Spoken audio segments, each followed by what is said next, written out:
하나님 말씀 우리 같이 보시겠습니다. 베드로 전서 우리 1장 6절에서 우리 7절 말씀.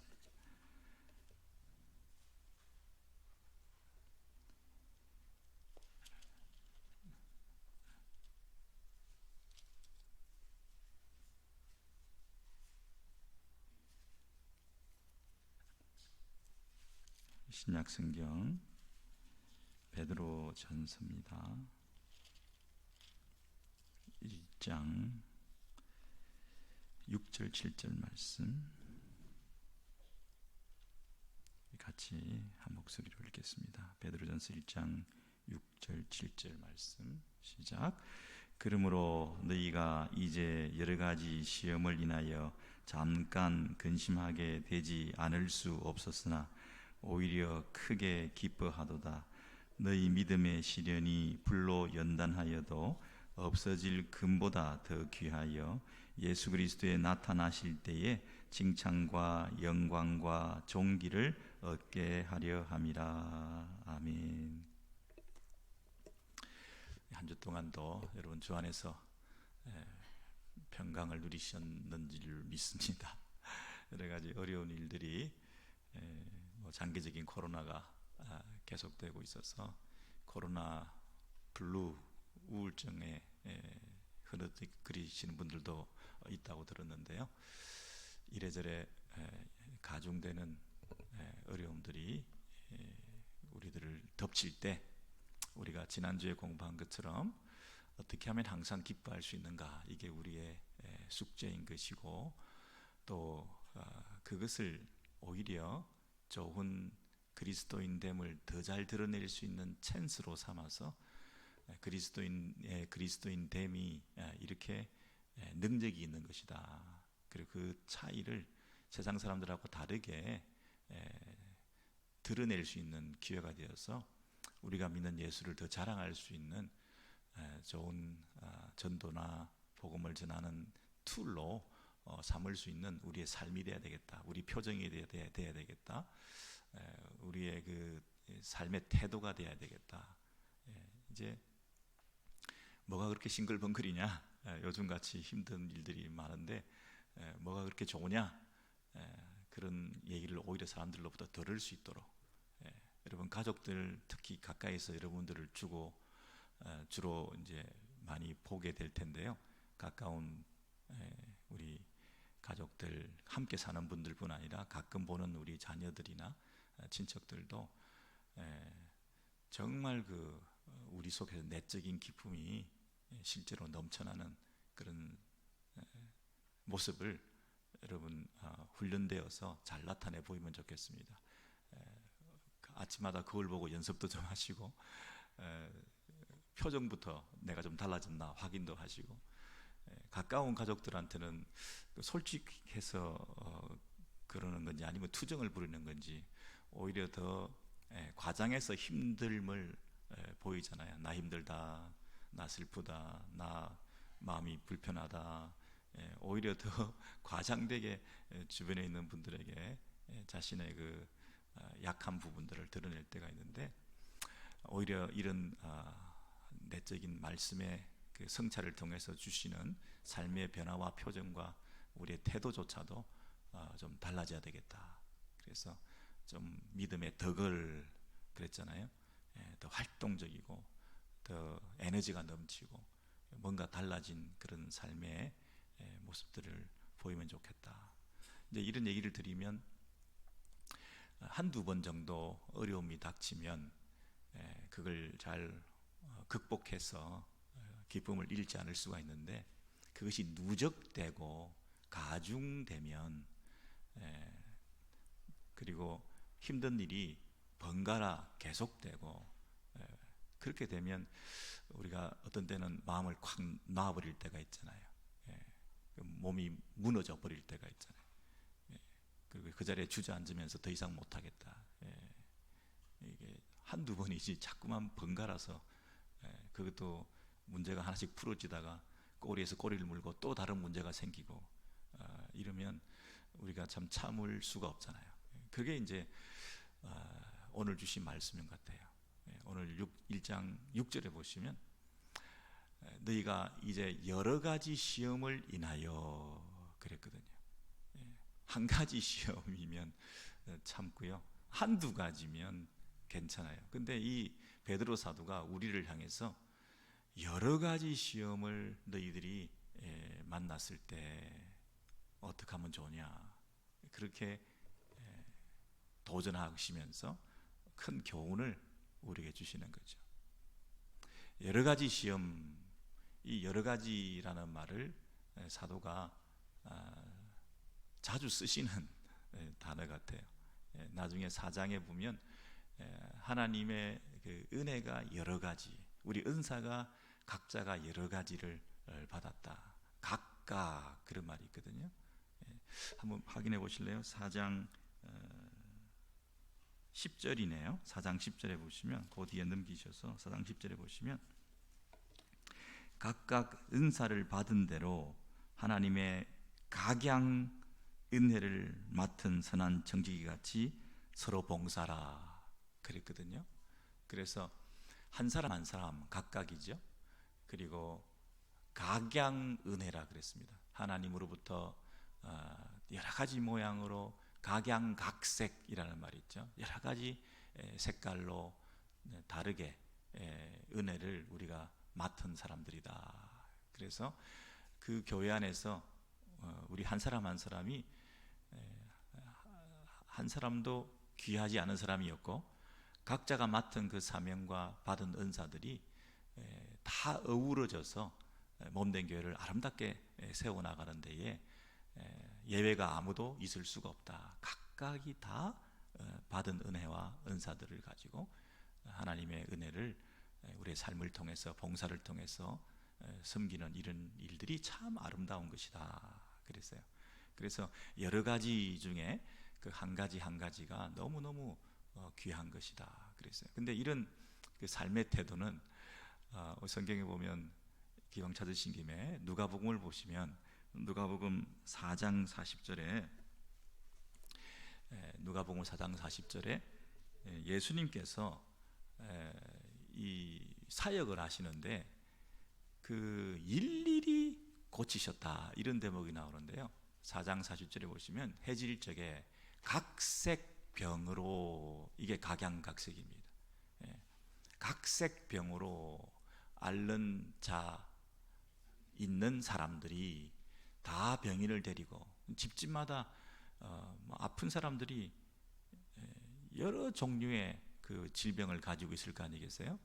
뭐 그 당시에는 의학이 발달하지 않아서 집에서 그냥 숨어 있는 사람도 있을 것이고, 좀 부끄러운 병이기 때문에 노출되지 않은 사람도 있었을 것이고, 그래서 뭐 숨겨져 있던 질병이나 그동안 몰랐던 환자나, 이번에 예수님께서 고쳐주신다는 소문을 듣고는 집집마다 각양각색의, 세상에 이런 병도 있었나, 이런 희귀병도, 이런 난치병도 다 데리고 나와가지고 각양각색의 여러 가지 병을 앓는 사람들을 다 사람들이 데리고 와서 예수께 나와왔더니, 예수께서 어떻게 하셨다고요?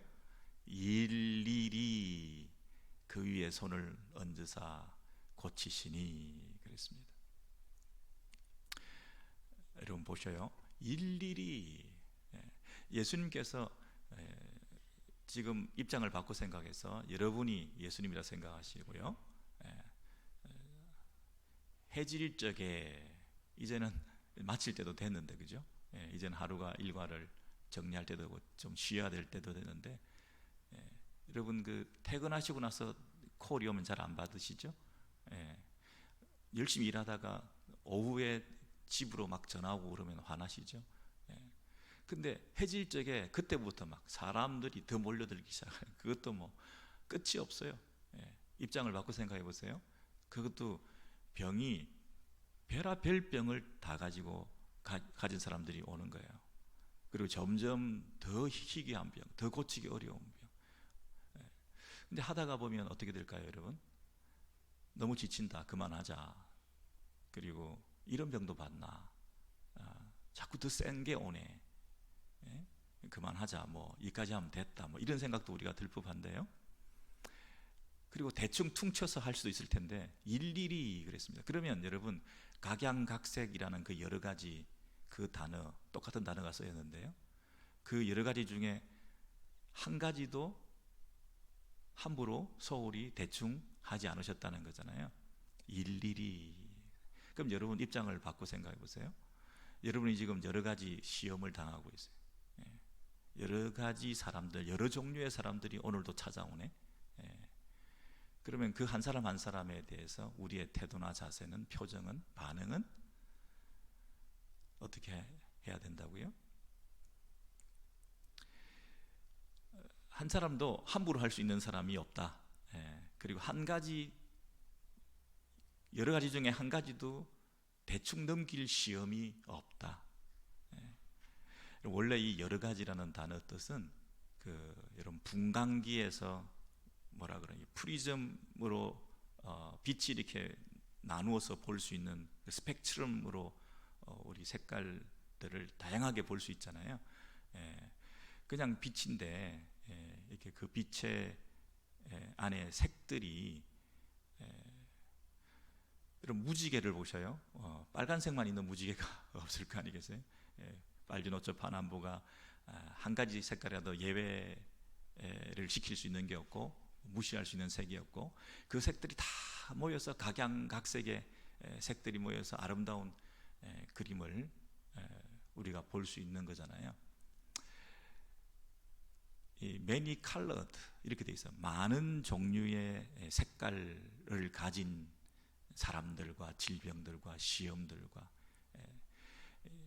여러분 한 가지 면만 잘 극복하고 또 나를 다듬는 측면이 한 가지 측면만 잘 다듬어진 게 아니라, 하나님께서는 우리에게 다양한 여러 가지의 시험들을 통해서 우리를 잘 완성품으로 다듬기를 원하시는 거 아니겠냐고요. 그래서 우리는 이 여러 가지 시험을 만날 때 또 오냐, 또 이번에는 별게 다 나를 괴롭히네, 그게 아니라 어떻습니까 여러분? 여러 가지 하나님께서는 다 다양하게 나에게 이 시험거리를 주셔서 나를 아주 온전하게 완벽하게 다 다루시고 있는 중이시구나, 이렇게 생각하셔야 되는 거죠. 일일이 환정하셔야 되겠죠. 두 손 들어 또 다른 시험을 우리는 맞아들이셔야 되겠죠. 저런 인간은 처음 본다. 더 센 사람이 왔다. 너무 감사한 거죠. 아직도 나에게 남아있는 그 구석을 누구는 아시는 거예요? 하나님께서는 아시고 나에게 붙여주셔서 그 인간들을, 나를 진짜 인간답게 만들어 가시는 성화의 길을 걸어가는데 그 툴로서, 하나님의 조각 칼로서, 끌로서, 망치로서 정말 필요한 여러 가지 시험을 당하게 하시는 것이구나. 여러분 그렇게 받아들이실 수 있으시겠습니까? 아멘이십니까? 힘드시죠? 퇴근 후에 또 저나 그 인간 연거푸, 하나님께서 우리에게 이만하면 됐다 싶을 때 또 보내주실 때 여러분 환영하시겠습니까? 여러 가지 시험을 만날 때 그 속에 담겨 있는 뜻을 우리가 좀 이렇게 잘 이해를 하면, 하나님께서 보내주시는 것은 내가 다 환영하겠습니다. 보내만 주십시오. 그런 기쁘신 뜻이 있으셨나요? 제가 무너지지 않겠습니다. 반복적인, 계속되는, 끝이 없을 것 같은 그런 시험이 계속 오고 있지만, 그러나 감사하게도 두 번째로 이거는 뭐라고 하냐면요, 잠깐 그랬습니다. 다행히. 본문 다시 돌아가서 보시면 누가복음 1장 6절을 보시면, 너희가 이제 여러 가지 시험을 인하여 잠깐 그랬습니다. 그래서 견딜 수가 있는 거죠. 이게 영원히 계속된다면 어떻게 되겠습니까? 하나님의 때가 있구나, 하나님의 시간표가 있구나, 하나님께서 계획하시는 그 타이밍이라는 게 있다. 내가 스스로 내 때를 정하지 말고 하나님의 때에 순종하면서 견뎌야 된다, 이겨내야 된다, 감당해야 된다. 하나님께서 감당할 수 있을 만큼 해주실 거다. 나의 커패시티를 아시기 때문에 너무 나를 이것으로 인하여 무너지게 하지는 않으실 거다. 끝까지 감당하다 보면 내가 정 감당 못하면 하나님께서 피할 길도 내실 것이다 하는 믿음을 가지고 이 사명에 대해서 눈을 뜨고 끝까지 라스트 미니까지 역사하시는 그 하나님을 기대하면서 믿음으로 견뎌나가는 거죠. 이게 잠깐이라는 것입니다. 그리고 세 번째는 근심하게 되지 않을 수 없었으나, 이 구절인데요. 하지 않을 수 없었으나, 이 말은 마스트란 뜻입니다. 해야 된다, 반드시 겪어야 되는 것이다, 이런 뜻입니다. 하지 않을 수 없었으나, 이 말은 이건 어쩔 수 없는 거다. 우리가 학교 가면 선택 과목이 있고 필수 과목이 있는데 이건 필수적으로 겪어야 되는 것이다, 하지 않을 수 없는 것이다. 이 헬라어의 유명한 중요한 표현이 데이라고 있는데요, 이건 마땅히 해야만 되는 것이다. 이런데 예수님께서 이 땅에서 마땅히 해야 되는 일이라고 자신에게 계속 얘기하면서 나는 고난을 당하고 그리고 죽임을 당하고 그리고 부활하여 3일 만에 다시 살아나야 되는 것이 마땅하게 해야 될 일이다, 늘 이렇게 말씀하시잖아요. 내가 고난당하고 내가 죽임당하고 하는 그 일은 마땅히 내가 당해야 되는 일임을 제자들에게 가르치기 시작했다, 이런 대목이 많이 나오죠. 예수께서 자신이 마땅히 해야 되는 일이라고 자신의 사명에 대해서 처음부터 고난이다, 죽임이다, 내가 죽임당하는 것이 마땅히 당해야 될 일이다. 그러니까 따라오던 제자들이, 영의정 자의정하겠다는 제자들이 예수가 고난당하고 죽는다 그러니까 아이고 이거 출세하는 것도 틀렸네 하고 힘들어했던 그런 가르침이라는 거죠. 그냥 고난 당할 수 있다, 내가 죽임 당할 수 있다, 그 개연성을 가지고 얘기를 했다면 그냥 뭐 그러려니 할겠는데, 이 대의라는 표현, 마땅히 내가 이걸 죽어야 된다라고 얘기하니까 다 도망간 거잖아요. 힘들어한 거잖아요.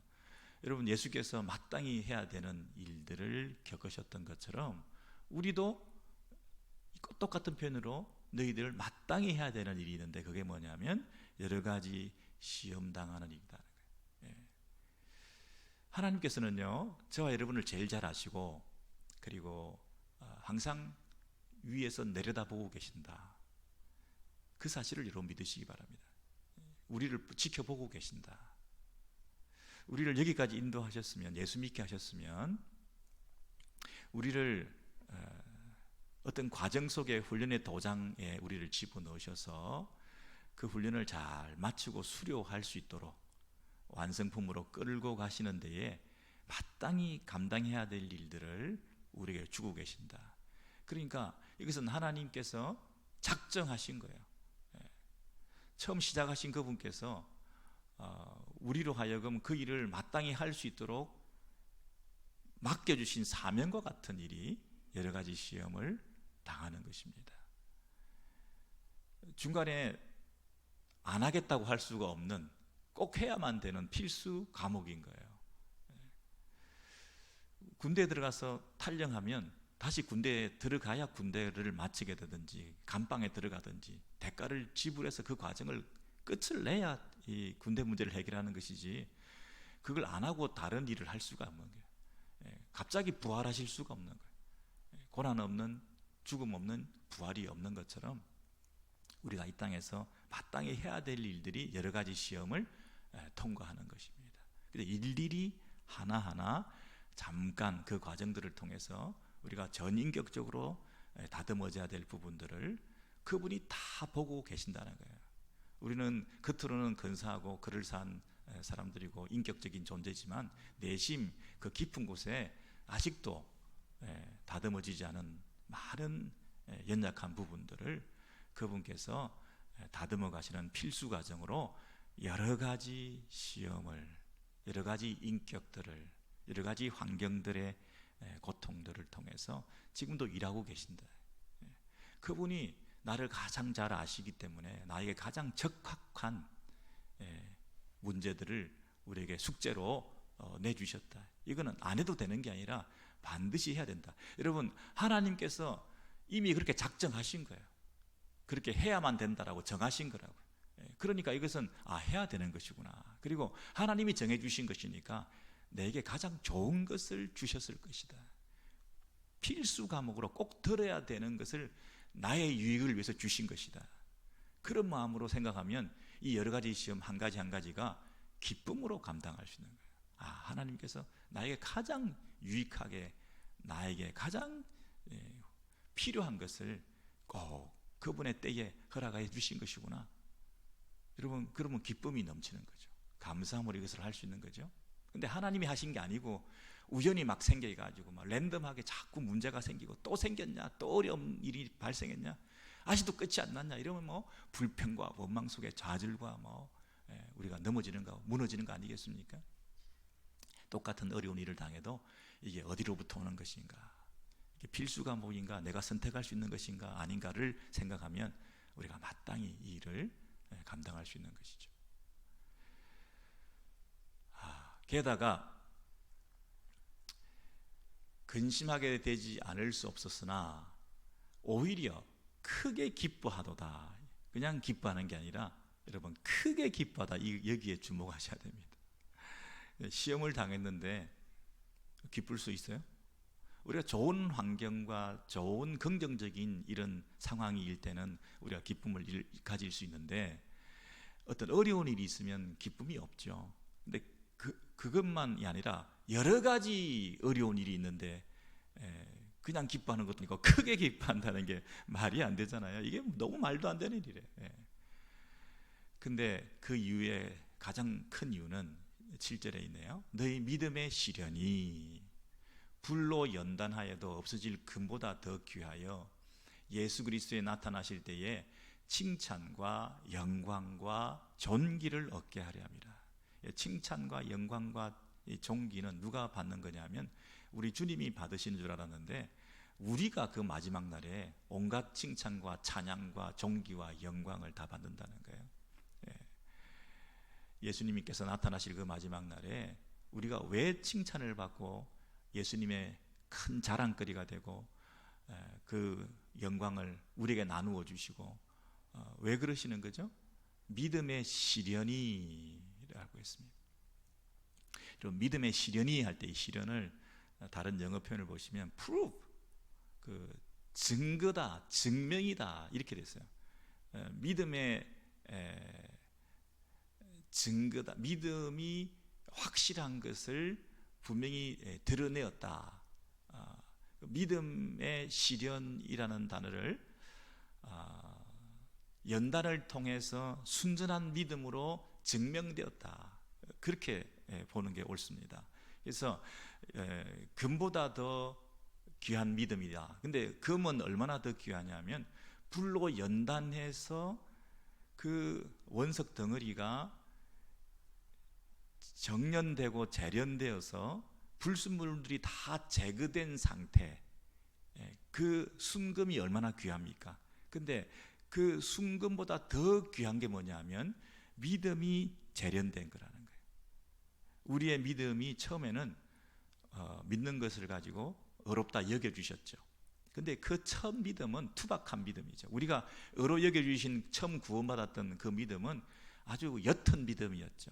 그리고 그 믿음에는 자기 의도 있고 자기 확신도 있고 자기의 어떤 자신감이 묻어 있을 수도 있고, 내 믿음에는 자기 공로 의식도 묻어 있을 수 있고, 마치 베드로가 처음에 믿습니다, 그리고 나는 그럴 일이 절대 없습니다, 자기 확신에 차서 다른 제자들은 절대 주를 부인한다 하더라도 나만은 절대 그러지 않습니다 하고 가졌던 그 믿음, 그런 믿음이 재련되고 다듬어지고 망치로 한 대 맞고 큰 덩어리가 떨어져 나가서 조각의 형상이 조금씩 드러나면서 때로는 부드럽게 터치해 주시고 섬세하게 다듬어 주시고 기도해 주시고, 세 번이나 부인한 그 베드로를 찾아가시고 생선을 먹이시고 하는 그 모든 과정들을 통해서 때로는 망치로 때리시기도 하지만 부드러운 붓으로 터치도 하시면서 이 채색해 가시고 다듬어 가시고 완성품으로, 글작품으로 빚어 가시면서 예수님께서 그 베드로의 말년에 순전한 믿음으로, 그렇게 온전한 믿음으로 만들어 주셨던 것처럼 그 과정이 결코 무의미하지 않았다는 거죠. 베드로의 그 모든 실수의 연속의 과정이 결코 하나님의 그 커리큘럼 안에서 하나도 뺄 게 없었다는 거죠. 그 모든 여러 가지 일들이 베드로의 인생 가운데 많이 나타나고 실수투성이의 삶을 살았지만, 그러나 그 베드로의 삶 전체를 보면 믿음의 정년 과정이었다는 거죠. 그래서 마지막에 주님 앞에 설 때는 온전한 믿음으로 서게 됐다는 겁니다. 우리가 믿기만 하면 구원받는다, 맞는데요, 우리를 믿기만 하면 구원시켰던, 우리의 믿음을 보고 어렵다 여겨주셨던, 구원해 주셨던 그분의 입장에서는 대충 투박한 옅은 흠투성이에 자기 의와 공로와 자기 확신에 자신감에 이런 걸로 불순물이 가득 차 있는 이 믿음 가지고는 그 마지막을 통과할 수 없는 거예요. 마지막 구원의 완성에 들어가기에는 이 믿음이 굉장히 투박한 거예요. 그러니 이 어렵다고 여기신 그분께서 해야 될 일은 뭐냐면, 본인께서 어렵다 여겨주셨기 때문에 우리의 이 믿음을 구원의 완성에 이르게 할 정도까지 다듬으시고 빚어주시면서 온전한 믿음으로 그 믿음의 증거가 나타날 수 있는, 정년을 시키고 이게 뭐 금이 18K다 이렇게 딱 도장을 찍어주고 자격증을 주고 뭐 18K 다음에 뭔가요, 뭐 20K 다음 30K다 이렇게 해주는 것처럼, 그렇게 증명서를 발급해서 자격증을 주는 것처럼 이 금은 진짜 금입니다 라고 말하는 것처럼 반짝이는 것이라고 다 금이 아니라고 하시니까 우리가 마치 반짝이면서 귀한 믿음을 가진 것 같지만 사실 엉터리 가짜 불순물 있는 그런 믿음들이 많으니, 그 믿음의 시련을 통해서 믿음의 증명을 할 수 있는 마지막 구원의 완성의 자리까지 갈 수 있도록 그렇게 다듬어 가시는 과정을 통해서 이제 마치 우리가 그 믿음을 가진 양 마지막에 귀한 믿음 가졌다 칭찬하고 영광을 우리에게 부어주시고 존귀히 여겨주시고 박수 쳐주시고 그렇게 해주시겠다는 거예요. 당신의 자랑거리로 삼아주시겠다는 거예요. 여러분, 그 사실을 생각할 때 여러 가지 시험을 우리가 만날 때, 그렇구나, 그 마지막에 주님 앞에 서서 이 구원의 완성의 그날을 기대하면서 이 여러 가지 시험들을 잘 통과해내야 되겠구나, 크게 기뻐할 일이구나, 크게 기뻐할 일이구나. 저 집은 잘 되고 만사형통하고 되는 일이 안 되는 일이 없고, 뭐 이것도 잘 되고 저것도 잘 되고 애들도 잘 되고 사업도 잘 되고 뭐 건강도 좋고 어려운 일도 하나도 없고 평탄하고, 그렇게 부러워 여러분 하지 마시고요. 각자에게 주신 커리큘럼이 있다니까요. 각자에게 주신 그 필수 과목들을 이수해야 될 것들이 있다니까요. 그런 과정들을 다 통과하면 각양 은혜를 주신 분께서 각양 우리에게 칭찬과 영광을 우리에게 맞는 종기를 주신다니까요. 여러분, 일률적으로 획일적으로 마지막에 시상하는 게 아니라요, 각자가 거친 그 과정들을 보면서 잘했다, 그때 참 네가 그 과목 기수 잘했다, 너한테는 내가 이런 과목 줬었지, 그 수료증을 주시는 거예요. 여러분, 마지막에 상급을 주신다, 우리가 그렇게 차별 상급을 자꾸 얘기하는데요, 차별 상급이면 서로 불편한 마음이 생길 수 있어요. 저 사람은 저 상을 주는데 왜 나는 이 상을 이렇게밖에 안 주냐. 그러면 마지막에 차별 상급을 우리가 받게 되면 천국에서 불평이 생기는 천국이 세상에 어디 있겠어요. 다른 사람을 막 부러워하면서 세상에 나는 왜 안 줘, 이런 마음이 드는 천국이 아니잖아요. 뭐 믿으면 다 구원받지만 상급은 네가 얼마나 행함에 따라 달린 거다. 막 열심히 행하고 열심히 헌금하고 뭐 그래서 다른 상급을 받겠다, 이런 허황된 상급에 대한 이론을 가지지 마시고 각자에게 칭찬과 존귀와 영광을 하나님께서 주신다는 거예요. 그게 서로가 서로에 대해서 불평과 원망이 없는 상급이라는 거예요. 모두가 만족해하고 기뻐하고 감사한 그 순간이 오는 게 천국이라는 거죠.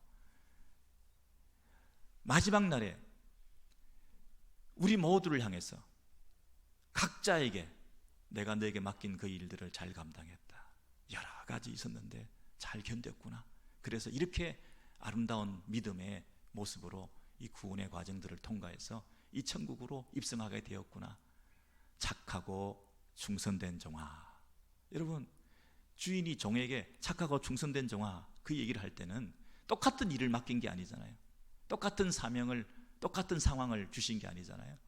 각자 다른 상황과 다른 일들을 맡기는데 그 일에 각자가 그 일에 충성한 거잖아요. 그 일에 대한 칭찬과 그 일을 잘 마친 것에 대한 인정과 하나님께서 우리에게 주신 놀라운 그 축복들을 그 천국에서도 받아 누리며, 아, 이렇게 행해야 복을 받는 거구나, 믿음으로만 복 받는 게 아니었구나, 행함으로 구원받는 것이고 행함으로 상급받는 것이었구나라는 그 말의 의미를 그제서 알게 되는 거 아니겠어요? 믿기만 하면 자동으로 구원받는다는 값싼 그런 신앙이 아니라, 정말 내가 믿었다면 이 믿음의 실현을 통해서 구원의 완성에 이르며 그 구원의 완성을 통해서 하나님께서 우리를 칭찬해 주시고 영광스럽게 삼아 주신다는 그 사실을 생각할 때, 우리가 여러 가지 시험을 만날 때 그 여러 가지의 그 의미를 기억하시고, 아, 하나님의 방법으로 이렇게 다양하게 나를 다루시는 거구나, 잠깐 하나님의 때가 있는 것이다, 하나님의 때가 있는 것이다, 잘 견디내시고, 그리고 이거 마땅히 해야 되는 일이다, 하나님의 작정, 하나님의 뜻이 여기에 있는 것이다, 그러므로 이것은 내가 해야 되는 일이다. 그리고 마지막 날에 믿음의 실현을 통해서 하나님의 칭찬, 하나님의 자랑거리가 될 수 있도록 나를 빚어가실 것이다. 그러니 여러 가지 시험을 당하면 크게 우리가 기뻐할 수 있다. 이 믿음 가지시고 우리가 승리하시는 우리의 남은 인생이 되시기를 소원합니다.